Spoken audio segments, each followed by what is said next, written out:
Robust Q3 as well for Sterlite Tech. On pretty much all parameters, the company has managed to deliver with the highest ever quarterly revenue and EBITDA. Anupam Jindal is the Group CFO at Sterlite Technologies, and he now joins in to dissect the quarter gone by. Thank you so much for taking time out and being with us on ET now. To begin with, give us a sense as to what has been the contribution to your revenue and profits. What has the growth been like on a like-to-like basis, particularly with the consolidation of Metallurgica? Yeah. Thank you. This has been a fantastic quarter, the highest ever revenue of 1335 crore, 1335 crore. Sorry, 1335 crore of revenue, which was a 60% growth on YOY.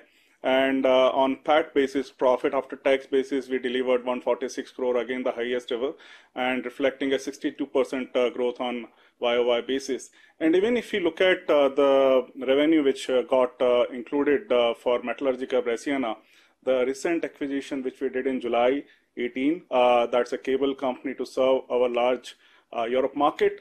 That has an annual revenue of about 50 million euro, and that contribution from that entity for the quarter was about 12.5, 13 million kind of 13 million euro number. So roughly about 110 crore contribution came from there, if you look at on like-to-like basis. But if I look at the quarter as a whole, the large growth has come not just from the product business, but the services business, which over a period of time has become a substantial part of the business. So this quarter, its contribution was significant, and that helped us to achieve these kind of numbers, which is again in line with our growth territory, which we have charted out. Understanding of the broadband business is that there is a price drop at global level. China has cancelled some orders. How come you are not feeling the heat? When the environment is deteriorating, why are you confident that you will be able to maintain your guidance? So just to correct one thing, China, the global level, let me just first talk about global level. We continue to see the new age network continue to get built, not just by the communication service provider, but the new age content provider companies or OTT players. So these are the things which are actually complementing the new global scenario. As far as the China is concerned, China as one of the large player in China actually deferred the buying program, which they used to do. So it's got deferred maybe about 3 to 6 months. So I don't see that having widespread impact right now.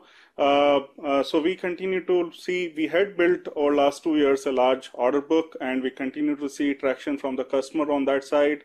And we remain pretty much confident. So this China thing, which is having some temporary impact at the global level, has not significant bearing on, does not have a significant bearing on Sterlite as such. Going forward, then, do you think that this will build up as a problem? Will you be altering your guidance on the back of this? No, so I think we had given a guidance back in July 17 that we will be tripling our profit, net profit. From FY17, we had 200 crore to 100 million, which was at that time 650, and today's exchange it may be 700 crore. So we remain pretty confident on that number. I don't think we need to change that because we have built our capability. We have the order book, which gives us great visibility of delivering those numbers. Okay, fair enough. You had indicated last month, or actually the industry reports that came in indicated a dip in fiber optic prices. Do you think that, on the demand supply side, things are in equilibrium for prices to stay at these levels? Yeah, so last month when I had come on this channel, I think that time this news had just started coming in, and we then analyzed that. And that has given us confidence that what is happening in that particular geography, definitely that's a large geography, but the impact is quite limited and it's short term. So that has again rebuilt the confidence that we will be able to achieve what we have said. And not just for FY20, I think the growth which we are looking at beyond that is going to be quite substantial. Particularly not just by the products which we continue to expand our capacity and will realize the benefits as we achieve the capacity by June 19 and on fiber side and June 20 on cable side. But the end-to-end offering model, the network build model which we are building, the capabilities we are building, the technology we are building, that is actually expanding the market which we can address. And we see that market which is going to be 75 billion by FY23. So we will have a larger capability to address a much larger market size, and that will drive the growth even beyond FY20. So, okay, so then looking at your future plans as globally, telcos migrate towards 5G, when do you see the capex rollout for the same, and what impact would that have on your numbers? So we continue to see good traction on 5G rollouts. Definitely it's shifted or it's planned towards later half of calendar 19, as well as moving on from FY20 onwards. So it's a 5 to 7 year cycle, and that will have great tailwind to the industry players in this. And Sterlite is actually gearing up to participate in those kind of opportunities beyond fiber. And I think the exact impact of that will be seen over a period of time, but we see great opportunities in that. Okay. How much of your business you would classify is the old business where you're simply making broadband fiber, and how much of your business is pure solution-based business?